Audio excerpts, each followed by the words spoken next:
নজরটাকে নিচু করো, তুমি যাচ্ছে তাই করে যে কোনো দিকে তাকাতে পারো না।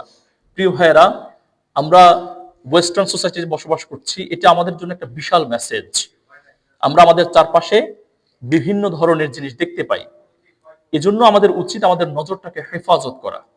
আমরা চাইলেই অনেক কিছুর স্বাদ গ্রহণ করতে পারি, আমরা দেখতে পারি আশপাশে অনেক কিছু পাওয়া যায়, কিন্তু এটার একান্ত দায়িত্ব আপনি নিজে হতে হবে। নিজের দায়িত্বে আপনার নজরটাকে হেফাজত করতে হবে। ইনশাল্লাহ পারা যাবে তো? ইনশাল্লাহ। সম্মানিত প্রিয় ভাইয়েরা, রাসূল সাল্লাল্লাহু আলাইহি ওয়াসাল্লাম বললেন, ও Ali, just lower your gaze, do not see all the things. Like the first time, if you unintentionally see something, that is allowed for you, but if you intentionally try to see for the second time, that is not allowed for you. So that is why you should lower your gaze, my beloved brothers in Islam. And that Allah subhanahu wa ta'ala said, O my believers, وَالَّذِينَ هُمْ لِفُرُوجِهِمْ حَافِظُونَ, they have been successful, they are my believers who are very concerned about their private parts of their body. Subhanallah. যারা তাদের নিজেদের body parts নিয়ে খুব বেশি সংযত, সতর্ক, আল্লাহ পাক রব্বুল আলামিন তাদেরকে মুমিন হিসেবে সাব্যস্ত করেছেন। সম্মানিত প্রিয় ভাইয়েরা, এরপর রাসূল সাল্লাল্লাহু আলাইহি ওয়াসাল্লাম বললেন, মাইয়াদমান লি মা বাইনা লাহিয়াইহি ওয়া মা বাইনা রিজলাইহি আদমান লাহুল জান্নাহ।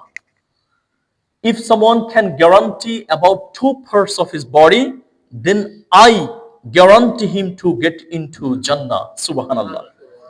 যদি কোনো মানুষ তার গোটা শরীরের দুটো মাত্র বডি অংশকে, বডির পার্টসকে যদি গ্যারান্টি দিতে পারে, তাহলে আমি মুহাম্মদ সাল্লাল্লাহু আলাইহি ওয়াসাল্লাম আমার ওই উম্মতকে জান্নাতে ঢোকার গ্যারান্টি দিয়ে দেই। বলুন সুবহানাল্লাহ। কি সেই পার্টস? আল্লাহ রাসূল সাল্লাল্লাহু আলাইহি ওয়াসাল্লাম বললেন, মাইয়াদমান লি মা বাইনা লাহিয়াইহি, his tongue and the private parts of his body. If he can guarantee about these 2 parts of his body, then I guarantee him to get into the heaven, my beloved brothers in Islam. এজন্য আমরা আমাদের body parts গুলোকে হেফাজত করার দরকার আছে না নেই? আমরা বাজে কোনো কাজে, খারাপ কোনো কাজে আমরা আমাদের বডি পার্টস গুলোকে ওয়েস্ট করব না প্রিয় ভাইয়েরা। এটা আল্লাহ তাআলার পক্ষ থেকে বিশাল আমানত। আল্লাহ তাআলা আমাদেরকে আমানত রক্ষা করার সুযোগ দান করুন, পড়ি আমিন।